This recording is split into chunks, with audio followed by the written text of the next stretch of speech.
저도 여러분 7080 세대라는 말 아시죠? 7080 세대. 모르세요? 오래 사시는, 너무 여기서 오래 사신 분들은, 연세 많으신 분들은 또 모르시겠네요. 그러니까 70년대, 80년대 태어난 사람이 아니라 70년대, 80년대에 살았던, 좀 그 메이저 라이프를 좀 이렇게 살았던 그런 세대 사람들은 이제 7080 그 세대라고 하는데요. 저도 소위 이제 7080 세대 중에 하나인데, 80년대 초에 그 시인과 촌장이라는 그러한 그룹이 있었습니다. 7080 세대는 아마 워낙 유명한 그 그룹이기 때문에 아실 거예요. 시인과 촌장. 이 멤버 중 하나가 하덕교 씨라고 찬양 사역자셨고, 또 방송인으로, 또 마지막으로 제가 들은 소식은 백석대학교 실용음악과 교수로 재직한다고 들었습니다. 그 이후 소식은 제가 모르겠습니다. 제가 이분을 직접 만난 것은 아니고, 이분의 영적 그 멘토 되시는 목사님을 여러 번 제가 만난 적이 있는데, 그래서 간접적으로 이 하덕교 목사님의 간증을 듣게 되었습니다.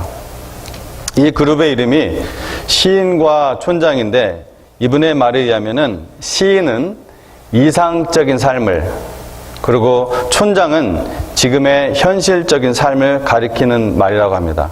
그래서 그런 의미에서 그런 그룹의 이름을 지었다고 그래요. 그래서 당시 그 가운데 끼어있는 자신의 모습, 그리고 당시 7080 시대를 살았던 젊은이들의 그 마음을 대변하고 싶었다는 것이죠. 특히 이 그룹의 히트곡인 하덕교 씨의 히트곡이라고 할 수가 있죠. 이 가시나무새의 가사는 원래 자신과 하나님과의 관계에서 나온 그러한 신앙적 고백이었다고 합니다. 그래서 그 노래 가시나무새의 가사는 이렇게 시작됩니다. 내 속엔 내가 너무도 많아 당신의 쉴 곳 없네. 내 속에 헛된 바람들로 당신의 편할 곳 없네. 내 속엔 내가 어쩔 수 없는 어둠, 당신의 쉴 자리를 뺏고, 내 속엔 내가 이길 수 없는 슬픔, 무성한 가시나무 숲 같네. 이러한 가사입니다. 오늘 설교 제목은 나의 감정을 통치하는 자가 누구인가? Who governs my feelings? 나의 감정을 통치하는 자가 누구인가? 여러분의 감정을 하나님께서 통치하시면은 하나님을 영화롭게 하고, 또 여러분 주위에는 사람들이 많이 모일 것입니다. 하지만 여러분의 감정을 여러분 자신도, 또 하나님도 아닌 다른 어두운 세력이 통치하는 그 순간부터 여러분은 하나님의 영광을 가리우게 되고, 그런 삶이 계속될 때 여러분 주변에는 사람이 떠나고 여러분이 외로워질 것입니다. 창세기 34장 21절에서 25절을 제가 다시 읽어드릴 테니까 한번 들어보시기 바랍니다. 이 사람들은 우리와 친목하고 이 땅은 넓어 그들을 용납할 만하니 그들이 여기서 거주하며 매매하게 하고 우리가 그들의 딸들을 아내로 데려오고 우리 딸들도 그들에게 주자. 우리가 지난주 설교에서 이어서 하는 거라 특별한 설명은 필요 없겠지만, 여기서 이 사람들은 야곱과 그의 가족들을 얘기하는 것이죠. 그리고 지금 말을 하고 있는 사람은 그 세겜의 추장입니다. 하몰. 그러나 우리 중에 모든 남자가 그들이 할례를 받음 같이, 유대인들은 당시에, 이스라엘 사람들은 8일이 지나면 할례를 받았잖아요. 남자들 전부 다. 할례를 받음 같이 할례를 받아야 그 사람들이 우리와 함께 거주하여 한민족 되기를 허락할 것이라. 그러면 그들의 가축과 이 재산과 그들의 모든 짐승이 우리의 소유가 되지 않겠느냐. 다만 그들의 말대로 하자. 그러면 그들이 우리와 함께 거주하리라. 성문으로 출입하는 모든 자가 하몰과 그의 아들 세겜의 말을 듣고 성문으로 출입하는 그 모든 남자가 할례를 받으니라. 제3일에 아직 그들이 아파할 때에 야곱의 두 아들 디나의 오라버니 시므온과 레위가 각기 칼을 가지고 가서 몰래 그 성읍을 기습하여 그 모든 남자를 죽이고. 근데 이 사건을 야곱은 죽을 때까지 이 일을 까먹지 않습니다.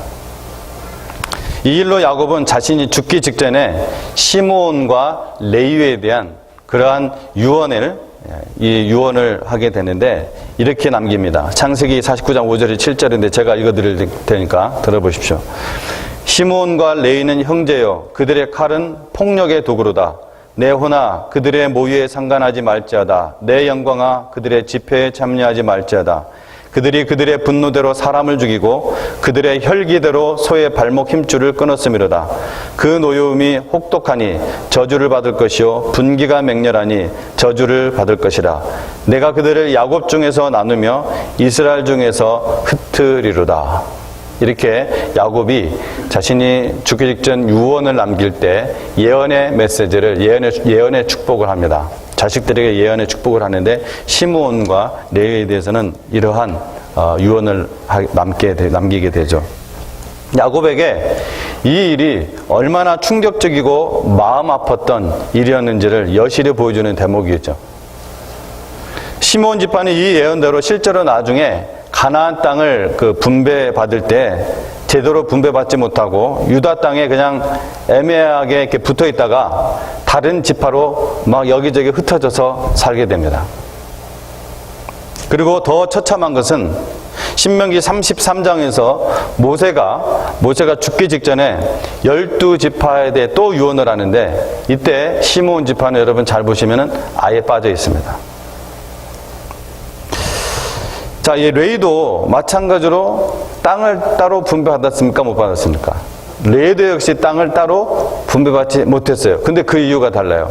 그 예언은 성취되었지만 이 레위 지파도 역시 땅을 분배받지 못하고 각 지파의 도피성으로 다 흩어져서 살게 되는데 레위는 흩어졌던 시므온과는 달리 여러분도 잘 알다시피 각 지파의 땅에서 아주 중요한, 가장 중요한 그런 중심을 맡아서 영적인 리더로서 서게 됩니다.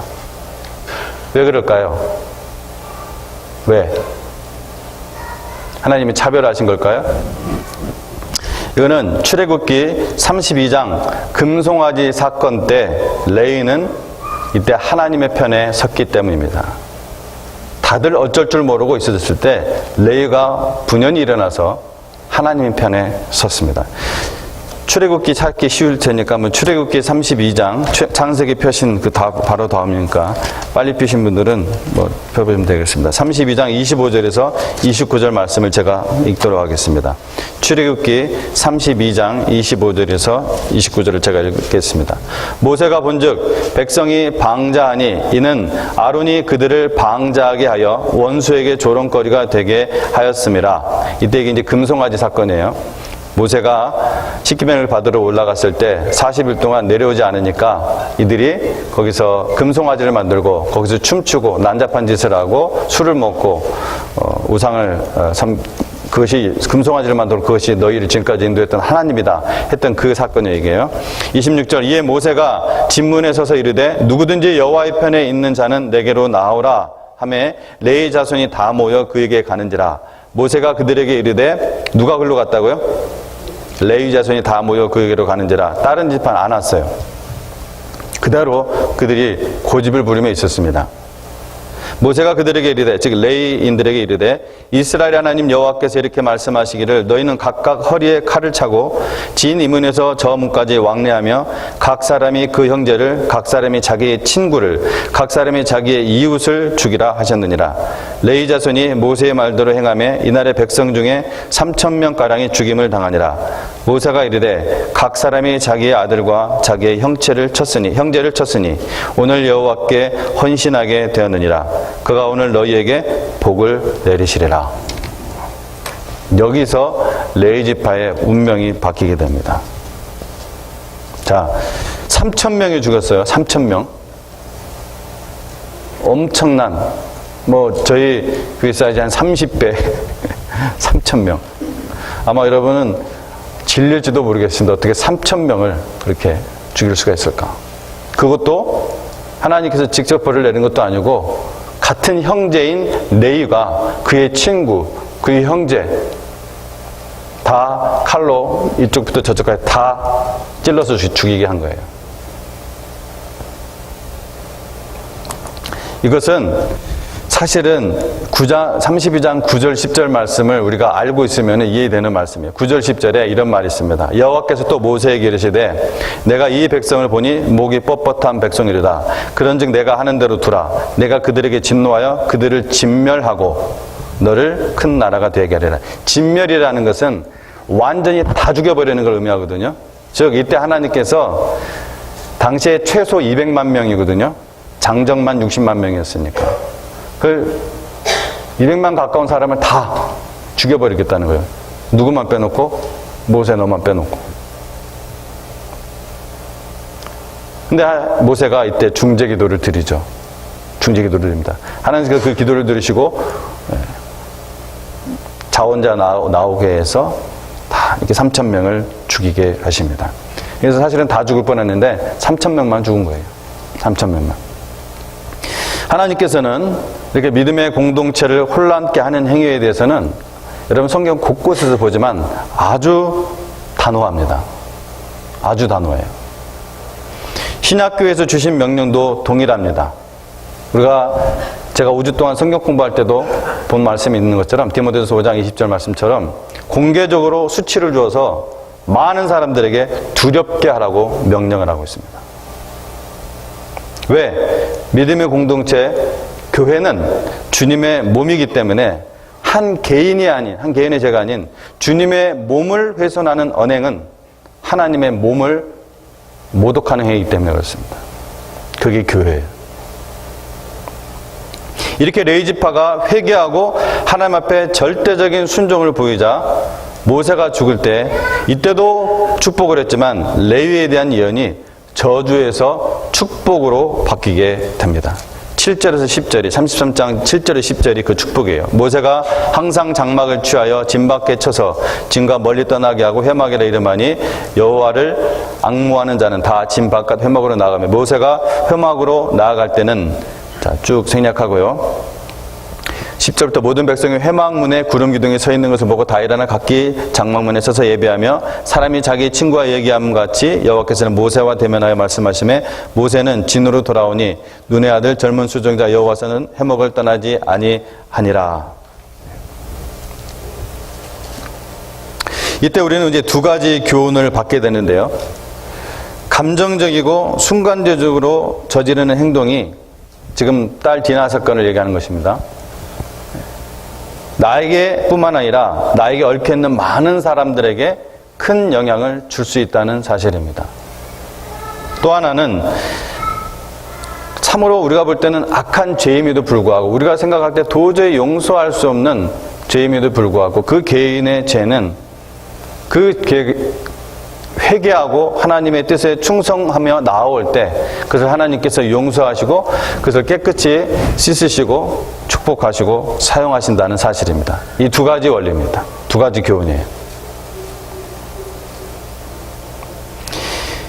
다시 창세기 30장 25절에서 27절 말씀을 보도록 하겠습니다. 창세기 30장 25절에서 10절 우리가 읽었던 말씀. 시므온과 레위는 이제 할례를 받아서 고통 가운데, 할례가 뭔지는 아시죠? 참 할례, 서컴시전, 할례를 받아서 이걸 받으면은 정말 불편해요. 일주일 동안은 그냥 어기적 아주 고통스럽죠. 그러니까 지금 3일째 되는 날 완전히 무방비 상태에서 엉기적 다니는 이 세겜성에 있는 남자들을 어떻게 죽였대? 다 죽였다고 했어요. 다. 그것도 몰래 가가지고. 분노가 모두 악한 것은 아닙니다. 예수님도 성전에서 장사하는 그런 모습을 보고 분노하시고 그들을 쫓아내셨죠. 쫓아내실 때도 근데 예수님께서 누구를 상하게 하신 적은 없었습니다. 우리는 그것을 뭐라고 부릅니까? 의분이라고 부르죠. 하나님의 의롭게 내시는 분. 하지만 이 시몬과 레위는 100% 인간적인 그러한 분노로 사람을 죽인 것이고 하나님의 명령도 없었습니다. 왜 이들이 분노를 폭발했을까요? 왜? 그는 사람들의 마음 속에는 누구나 이 안에 끓어오르는 그 분노, 그 죄성이 있습니다. 정도가 다 다르지만 죄성 있는 우리 모두 안에는, 모든 사람 안에는 이 분노가 다 안에 내재되어 있습니다. 저나 여러분이나. 아버지의 사랑을 받지 못한 분노와 차별적인 사랑에 대한 반감이 있었을 수도 있었습니다. 그러나 그것이 그들의 잘못을 결코 합리화시켜 줄 수 없습니다.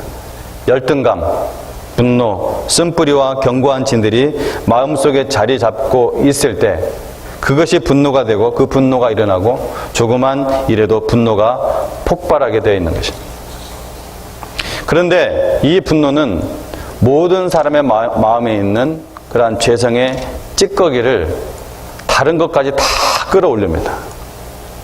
흔들어서 올려요. 그것이 무엇인지 예수님께서 한 복음서에서 구체적으로 말씀을 해주셨어요. 마가복음 7장 20절에서 23절인데 제가 읽지는 않겠습니다. 마가복음 7장 20절 23절 나중에 가서 읽어보세요. 예수님께서 직접 그 죄의 모습들, sins, 더 sin이 아니라 죄의 모습들을, 심프텀들을 보여주시는데 너무나 구체적으로 말씀을 해주세요.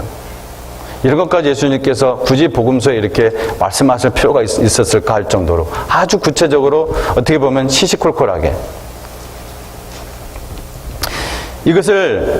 이 말씀을 이전에 사용했던 그 개역 한글이 좀 더 직설적으로 번역한 부분이 있는데 그중에 이제 악한 눈, 이 부분을 흘기는 눈으로 번역을 했어요. 흘기는 눈. 개역 성경에는, 그래서 개역 성경을 가지신 분들은 아마 흘기는 눈으로 이렇게 번역이 되어 있을 거예요. 그래서 아주 흥미롭습니다. 흘기는 눈. 여러분 눈 흘기지 않으세요? 흘기는 눈. 영어로는 evil eye. 그래서 다른 한글 성경 버전은 악한 눈, 악한 시선이라고 번역을 했습니다. 사람이 아무 말을 안 해도요, 눈을 보면 그 사람이 무슨 마음을 품은지 알게 되죠. 눈을 보면. 왜 그래요? 눈은 마음의 창이기 때문에 그렇습니다. 예수님께서도 산상수훈에서 그 말씀을 하셨어요. 눈에 대해서. 말로 하면 다 드러나고 부담스러우니까 흘기는 눈, 째려보는 눈, 빈정거리는 눈, 즉 악한 눈으로 범죄하는데 여러분 그것이 얼마나 무서운 죄악인 줄 알고 나면은 굉장히 조심하게 됩니다. 예수님께서 마태복음 18장에서 뭐라고 하셨어요? 내 눈이 범죄하게 하거든 뭘 어떻게 하라고 했어요? 뽑아버리라고 했어요. 내 눈이 범죄하거든 뽑아버리라. 한 눈으로 그것을 또 무엇과 연결을 시켜요? 영생과 연결시켜요. 한 눈으로 영생에 들어가는 것이 두 눈을 가지고 지옥불에 던져지는 것보다 나으리라. 여러분의 눈이 하나님의 기쁘신 뜻대로 사용되시길 축원합니다. 더러운 시궁창 물을 떠다가 가만 놔두면 그 더러운 것들이 가라앉아서 깨끗한 물처럼 보이다가 한번 확 흔들면 그 더러운 것들이 그 안에 있는 그 막 콩나물 찌꺼기나 막 이런 거 막 타 올라오잖아요. 그 더러운 것들이 쫙 올라오잖아요. 우리의 분노가 성령님의 통치와 통제를 벗어날 경우 우리 속에 있는 더러운 것들이 그냥 쫙 올라오는 거예요. 그 분노와 함께. 인간 속에 있는 죄성이 그 사람의 말투와 얼굴 표정에 그대로 다 드러나 버립니다. 그 순간. 이게 정도만 다를 뿐이지 우리 모두가 그런 죄성을 가지고 있다는 거예요. 그래서 우리는 항상 성령 충만을 추구해야 됩니다. 성령 충만이란 성령님께 온전히 통치받고 성령님의 열매를 맺는 삶이 바로 성령 충만인 것입니다. 분노를 참지 못하고 폭발시키는 사람은 대부분 그 속에 쓴 뿌리가 있고 에베소서 말씀처럼 그것이 견고한 진을 형성하고 있어요. 아주 견고한 진. 안 무너져요. 아주 견고해요. 성령께서 박살을 내지 않으면은 아무리 자기가 노력을 해도 그 견고한 진이 부서지지 않아요. 그렇게 견고해요.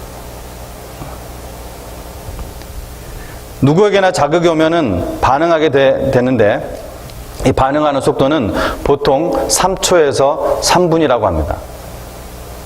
이 3분을 잘 참고 반응한 사람을 이 계통의 전문용어로 감정계좌에 저축을 많이 한 사람이라고 표현을 하더라고요. 감정계좌에 저축을 많이 한 사람. 야곱이 발 뒤꿈치를 잡는 것은 모태에서부터 잡았잖아요. 그죠? 즉 천성이었어요. 천성적으로 그랬던 것처럼 천성적으로 분노를 조절할 수 있는 정도가 다양합니다. 하지만 그것이 하나님 앞에서 여전히 그것이 천성이라 할지라도 익스큐즈가 될 수가 없습니다. 결코 핑계가 될 수 없어요. 야곱이 천성적으로 그렇게 태어났다고 하나님께서 사기치고 뒤통수 치는 것을 인정해 주지 않았습니다. 더군다나 자기가 예수님을 영접하고 구원받았다고 믿는 사람이라면 난 워낙 이런 사람이야. 그래도 난 뒤끝은 없어. 뒤에서 이런 소리를 하진 않아. 이런 식으로 자기 변명을 하거나 이해해 주길 바라는 것은 또 하나의 죄악입니다. 그런 말은 성령님의 능력이 내 분노의 능력보다 못해. 앞으로 난 이대로 살 거야. 라고 말하는 것과 마찬가지이기 때문입니다. 우리의 공통적인 소원은 예수님 닮는 것인 줄로 믿습니다. 온유하고 겸손하고 성실한 예수님을 닮게 원한다면 분노가 심일 때마다 성령님, 제 눈을, 제 입술을, 제 마음을 통치하여 주십시오. 그렇게 딱 3분만이라도 잘 참고 반응하시기 바랍니다. 3초가 아니라. 아무리 신앙생활을 오래 했어도, 아무리 나이가 많아도, 목사고 집사고 장로라 할지라도 이것을 참지 못하고 쉽게 폭발시키는 사람은 미숙아입니다. 미숙한 성숙한 아이. 이런 사람은 막말하고 불평하고 욕설하고 화내고 째리고 흘기고 무례하게 행동합니다. 이것이 모두 인간 안에 있는 죄성에 통치되는 사람인데, 이 죄성은 자기 말에 또 장단을 맞추지 않으면은 나를 무시한다, 나를 상처받았다, 또 자신을 빅티마이징 해요. 상처받은 자로 빅티마이징 해요. 그러면서 또 어떻게 합니까? 앙심을 품습니다. 이런 사람은 무엇보다도 성령의 다스림을 받는 훈련을 해야 됩니다. 단번에 안 돼요. 성령의 다스림을 받는 훈련을 자기가 날마다 스스로 받아야 되고 혼자서도 안 됩니다. 반드시 영적 멘토를 통해서도 받아야 돼요. 둘이 다 필요합니다. 사도 바울은 로마에 있는 성도들에게 로마서를 썼습니다. 그곳은 유대인 신자들과 매우 다양한 지역에서 온 신자들이 있었습니다. 그러니까 유대인들뿐만 아니라 또 여러 세계에서 흩어온 사람들이 있었죠. 그 가운데는 노예 출신도 있었고, 그러니까 문화도 다양하고 기질도 매우 다양하고 직업도 매우 다양한 사람들이 모였으니까 또 믿음의 정도도 다 다양하고 굉장히 많은 그러한 갈등과 다툼이 있었겠죠. 그런데 로마서 12장에서 사도 바울은 그들에게 이렇게 얘기합니다. 너희 각 사람에게 말하노니 마땅히 생각할 그 이상의 생각을 품지 말고 오직 하나님께서 각 사람에게 나눠주신 믿음의 분량대로 지혜롭게 생각하라. 로마 교회 안에 마땅히 생각할 그 이상을 생각을 품는 사람들이 있고 믿음의 분량 이상으로 생각하는 사람이 있었다는 것입니다. 그것이 주님의 몸의 아름다움을 더럽히고 건강한 성장을 방해한다는 것이죠. 지난 화요일에 제가 시니어 케어 홈을 다녀왔습니다. 구체적으로는 말씀을 드리기가 어렵고 한 시니어 케어 홈을 다녀왔어요. 굉장히 아주 좋은 곳이더라고요. 제가 나바오 가기 전에 그곳에 있는 미국 채플린이 저에게 연락을 했었습니다. 그분도 저를 모르는데 그냥 교회 이름을 전화번호 보고 아마 찍은 것 같아요. 그곳에 아시아 사람이 딱 한 명 있는데 그 사람이 한국 사람이라 한번 와줬으면 좋겠다고 해서 부탁을 해서 가본 곳입니다. 그래서 가서 대화를 해보니까 클리블랜드에 오래 사신 분이고 클리블랜드에 있는 어떤 교회를 예전에 오랫동안 다니신 분이었습니다. 어떻게 하다가 요 몇 년간 그 교회에 문제가 있고 다툼이 있어서 이젠 몇 명 나오지 않는다는 그런 소식을 들었다고 하시며 이렇게 얘기하시더라고요. 그 이야기는 자세히 알고 싶지도 않고 듣고 싶지도 않고 말하고 싶지도 않다는 것입니다. 그리고 거기에 있는 캐톨릭 성당을 다니시더라고요. 그 안에 있는. 이 얼마나 안타까운 일입니까? 그 교회 뒤에서 좋다고 박수치며 웃음 짓는 그런 사탄의 모습이 보이더라고요. 우리 각 사람은 사도 바울이 명령한 것처럼 자기의 위치에서 마땅히 생각할 그 이상을 생각에 품지 말고 오직 하나님께서 각 사람에게 나눠주신 그 믿음의 분량대로 지혜롭게 생각해야 될 것입니다. 그것이 성령의 통치를 받는 사람이고 예수님을 닮아가는 사람입니다. 우리 중앙침례교 성도님들, 또 봉사하는 직분자들은 성경 공부를 하고 또 설교를 들을 때는 물론이고 봉사를 할 때도 회의를 할 때도 사탄이 파놓는 그런 감정의 함정에 순간순간 빠지는 것이 아니라 하나님의 성령에 의해 통치받는 성령 충만한 분들 되시기를 주의 이름으로 축원드립니다. 여러분, 주님과 동행하시면 이 자리에 있는 모든 분들이 그렇게 되실 줄로 믿습니다. 덤으로 마지막, 야곱의 아들들은 누구를 닮은 것일까? 생각해 봅시다. 답은 이미 나와 있겠죠. 야곱의 아들들은 처음부터 여동생 디나와 추장 하몰의 아들들과 결혼시킬 생각이 있었어요, 없었어요? 아예 없었어요. 그들이 할례를 받고 꼼짝하지 못할 때 다 죽여버리고 약탈할 생각을 하고 의도적으로 속였습니다. 이게 누구에게 배웠느냐? 당연히 아버지에게서 배운 거죠. 아버지 야곱에게서. 속이는 자, 계략을 꾸며서 자기 원하는 것을 쟁취하는 자, 뒤통수 치는 자. 이 자리에 아버지 되시는 분들, 또 아버지 되실 분들 잘 들으시기 바랍니다. 지난주 설교에서 언급했던 것처럼 이 모든 비극적인 사건 배후의 가장 큰 원인은 바로 야곱의 나태함과 안주함 때문이었습니다. 가족들에게 아무 일도 없고 모든 것이 잘 되는 것처럼 형통하게 보이고, 그러니까 심지어 하나님의 은혜다라고 말하면서 안주해버렸어요. 그러나 야곱은 멈추지 말고 하나님과 약속하신 거로 끝까지, 그리고 앞으로 더 달려나가야 했습니다. 베델로, 또 헤브론으로. 중간에 멈추거나 한눈 파지 말아야 했어요. 그런데 야곱은 현실의 평안함에 안주해버렸고 하나님께 헌신하는 가족으로 이끌지도 못했고 무엇보다도 본이 되지 못했습니다. 혹 여러분 가운데 나의 삶에 안주해버리고 순종하지 못하는 부분들은 없는지 지금 잘 살펴보시기 바랍니다.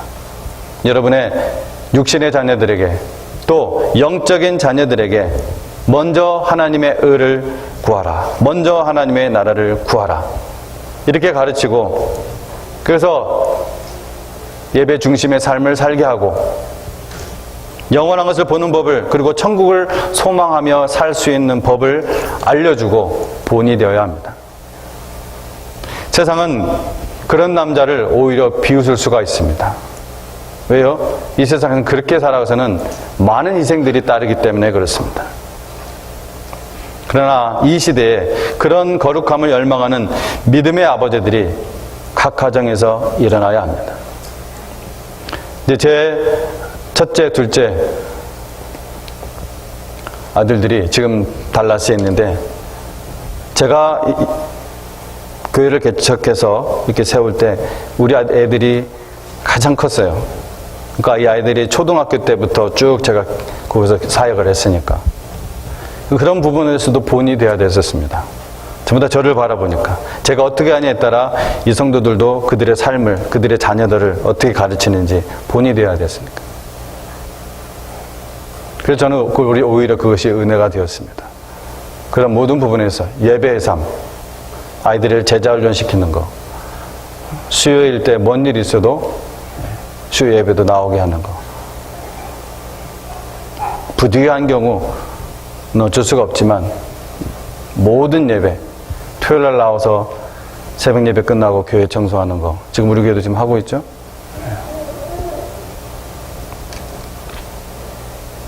그러한 도전들이 우리 삶 속에 있습니다. 그러한 믿음의 주역들이 여러분들이 되시기를 저는 정말 간절히 바라는 것입니다. 또한 이 말씀은 단지 아버지만 아니라 어머니에게도 적용되는 말씀이라는 것을 여러분 스스로 잘 알 것입니다. 여러분 축복합니다.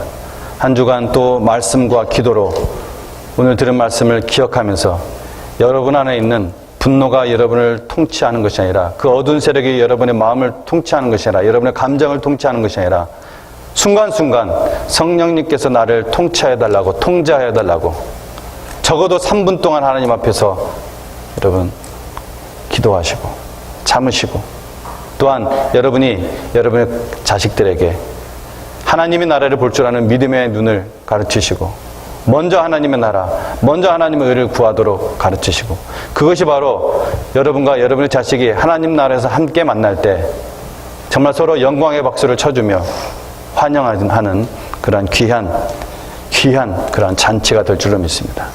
여러분 다시 한번 주님의 이름으로 여러분 축복하며 함께 기도하도록 하겠습니다.